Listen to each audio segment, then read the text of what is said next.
현재 교육부가 초등학교 입학을 8살에서 7살로 낮추는 방안을 추진한다고 하는데요. 당연히 이 소식을 접한 영유아 학부모들은 거센 반발 중인데요. 박순애 사회부총리 겸 교육부 장관은 지난 29일 대통령실에서 윤석열 대통령에게 이와 같은 업무 보고를 전달했습니다. 취학 연령을 앞당겨 영유아 단계에서 국가가 책임지는 대상을 확대하자는 겁니다. 이렇게 1년 더 빨리 입학하고 1년 더 빨리 졸업하여 사회 진출도 빨리 보내버리자는 게 정부의 취지입니다. 어느 학부모 커뮤니티에서는 이렇게 반응했습니다. 국가가 책임을 진다라는 게 영유아 키우는 학부모 가정에 1년 더 빨리 입학하니 교육 뒤처지지 않게 세금 더 뜯어서 월 몇백이라도 더 준다는 소리인가요? 아니면 나라에서 대신 아이를 키우거나 돌봐주기라도 한다는 겁니까? 도대체 무슨 자신감으로 남의 아이를 국가에서 책임을 진다라는 허무맹랑한 개소리를 하고 있나요? 제대로 된 정책이 아니면 시도도 하지 말아라. 가족과 가정은 건드는 게 아니다 등 다양한 반발과 의견이 나오고 있는 상황입니다. 구체적인 방안은 논의 중이다고는 하나 2025학년부터 한 학년을 15개월 출생 단위로 끊어 4년에 걸쳐 만 5에서 6세를 통합하는 방안이 유력하다고 알려졌습니다. 이렇게 되면 현재 2019년 1월에서 3월에 태어난 아이들이 한국 나이로 7세의 2018년생들과 함께 초등학교를 입학하게 돼버립니다. 이후 2019년 4월에서 2020년 6월생이 한 학년이 된다는 겁니다. 윤석열 대통령은 이와 같은 업무 보고를 받고 초중고 12학년제를 유지는 하듯 취학 연령을 1년 앞당기는 방안을 신속히 강구해보라고 승인했다고 합니다. 실제로 이 방안이 진행되면 2025년 그러니까 윤석열 정부 임기 내에 진행되어 역사적인 기록을 남기겠다는 것으로 보이는데요. 좋은 정책이고 좋은 방안이라면 이렇게 영유아 학부모들이 거센 반발도 하지 않겠지요. 실질적으로 아이를 키워보지 않는 사람이라면 이 사태에 대해 학부모들의 심정을 절대 헤아릴 수 없을 것입니다. 학부모뿐만 아니라 당장 닥쳐지게 될 이 사태에 대해 어린이집 및 유치원에서도 반발이 거셀 것으로 추측됩니다.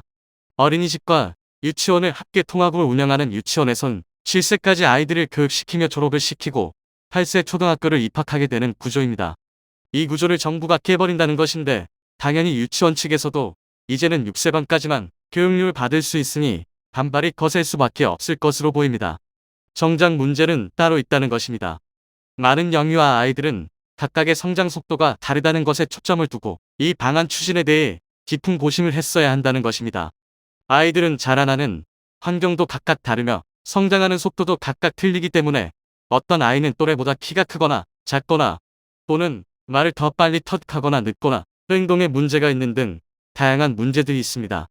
특히 언어 습득이 늦은 아이의 경우 1년이라도 초등학교를 빨리 보내버리면 말을 잘하는 아이의 사이에서 같이 어울리기 힘들 것이며 교육도 쉽게 따라오기 힘들 것으로 예상됩니다.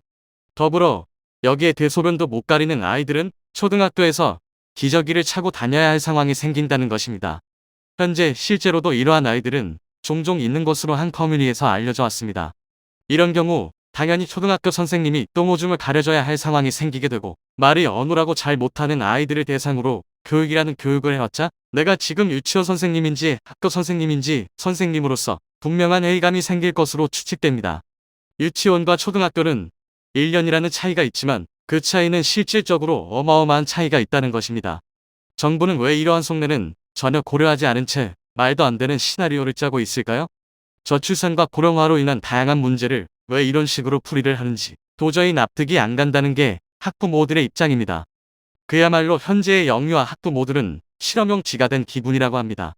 입학 1년 앞당기고 졸업 1년 빨리 시켜 교육 격차를 해소시키면 정말 저출산이 해결되고 고령화에서도 버틸 수 있는 대한민국 사회가 된다고 생각하는 걸까요? 현재 경제협력개발기구 회원국 초등학교 입학 연령에 따르면 한국을 비롯해 노르웨이, 캐나다, 프랑스, 독일 등 26개국이 만 6세 초등학교를 입학하고 있습니다.